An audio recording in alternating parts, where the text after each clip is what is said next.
FestivalsConnect project is a project funded by Spirit of 2012, and they're interested in the ways in which festivals and events might connect communities.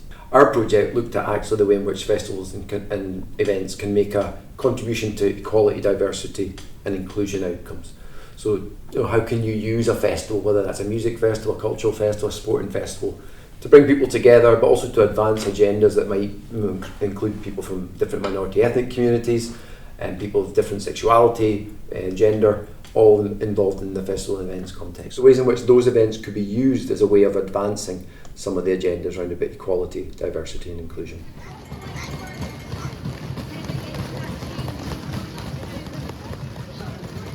We chose to look at the UCI Cycling World Championships, which is an event that took place in Glasgow in Scotland 2023. They wanted to say, we're going to use a sport event which has a lot of interest, a lot of attention, a lot of investment on it, to drive forward an agenda around about specifically women and young girls being more involved in cycling, minority ethnic communities being more involved in cycling, people with disabilities having more opportunity to be involved in cycling. So what the UCI Cycling wished to do was to promote those opportunities as a legacy of the event.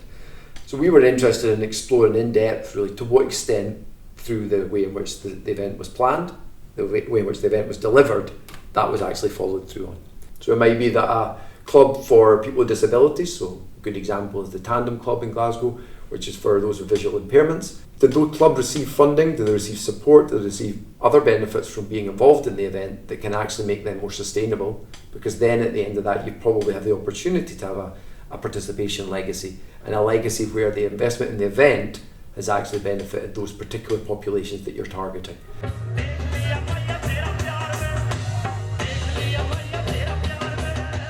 And so Glasgow Mela is a gathering, so that's the tradition in the South Asian communities, and Glasgow since 1990 has had a Mela and attracts 30 to 40,000 people every year.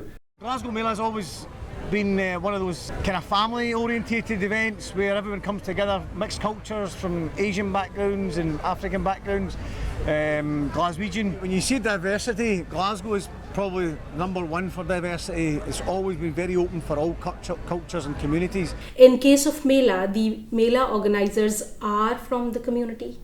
They know the problems, the conflicts and the intricacies of religious, caste, color and even the LGBTQ issues and cultural things. When we talk about diversity, there are intricate complexities even within the South Asian communities.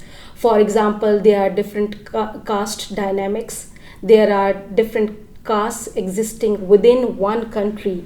There are different colors. There are different religions even within South Asian countries. An interesting thing about Mela was how do they plan? I've talked about the addressing of that intricate complexities which exist, like minorities. There are minorities within minorities. So it was encouraging to see that the organizers are sensitized about these things. When we conducted interviews from the Mela attendees, people were saying, I feel like I'm in my own village today, in Punjab today.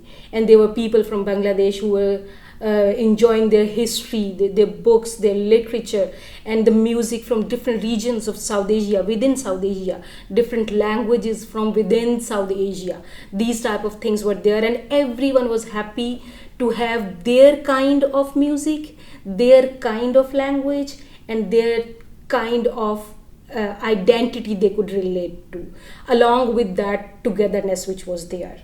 What I'm celebrating here today is experiencing other cultures and seeing like what's in the community. I've always gone to the Mela when it's on, and I have seen it develop over the years. I can remember there used to be a lot of Indian, Pakistani community. Over the years it's developed, and then now there's a lot more Bangladeshi community, also Middle Eastern as well, a lot of Afghanistan, Iraqi. Every kind of culture is mixed in now. Much more wider population, I think, is here, very kind of melting pot kind of environment, and it's beautiful to see. I think it's good to see people from all over the world having a good time and coming together.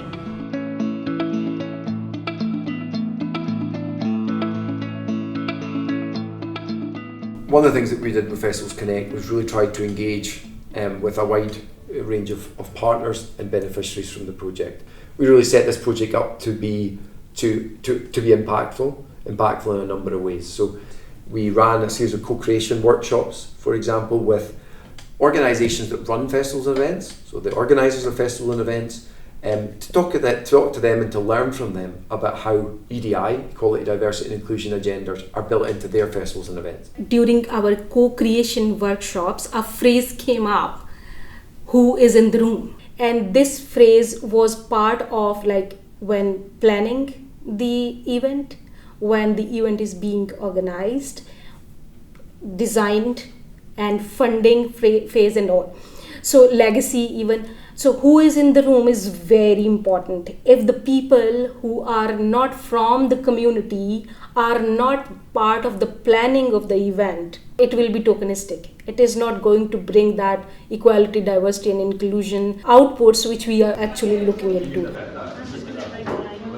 We are really passionate about EDI, and events are such an important part of our communities. It's such an important part of what we do in Scotland, and it brings people together. So today we've had the opportunity to talk about how do we plan that right from the get-go, having representation from people who understand EDI, who can inform that planning. We worked with the outcomes of that project, the content that we generated, and we developed what we're calling a playbook. And that playbook is a kind of easily accessible, well-designed guide that supports and advises people. If you want to be running a festival and event and you want it to be more EDI compliant, that playbook includes lots of case studies from various festival and events, it includes statutory information about what you need to do, but it also provides you with advice and guidance on what you might want to do if you want to be showing that you're committed to an EDI agenda.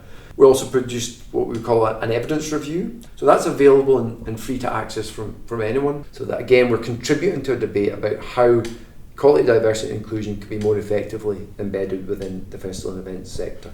So those are the kind of outputs that we would then argue lead to the sort of outcomes that we want to see, which is that festival and events actually use the information, the guidance, the evidence that we're presenting and actually build that into improvements in their own festivals and events so that they become more open to a wider range of people, as I said, as audiences potentially, but also importantly, I think, in the organisation of those events. It was encouraging to see how policymakers, how event organizers, diversity and cultural event organizers came and they were coming up with the suggestions. And those old suggestions are there in our playbook. And we're fortunate to have good support from some of our partners, so Glasgow Life, which is the sport and cultural provider in the city of Glasgow. They've supported and endorsed that work, so they're going to help us share that playbook, along with Visit Scotland and Event Scotland, which is the national events agency, and obviously Spirit of 2012 also is a national organisation that has a wide reach in terms of its dissemination.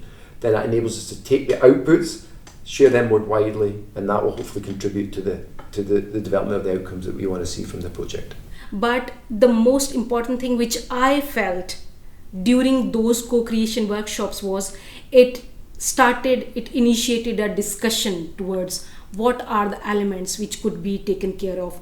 As I've mentioned, the phrase, who should be in the room. Who's represented by the festival in terms of audience, but also an organisation. How you can design and programme the festival to make sure that it attracts and is inclusive, but also about how you can fund and resource those festivals to make sure that you actually do put money into making sure EDI is important, because if you don't, you won't get there. And finally, how do you learn from what you've done each year in a festival and event to make sure that next year, how do you build in evaluation to make sure that you actually improve year on year in terms of your ambitions around about EDI? So these are the things which any diversity event or festival which is being organized could take lead from.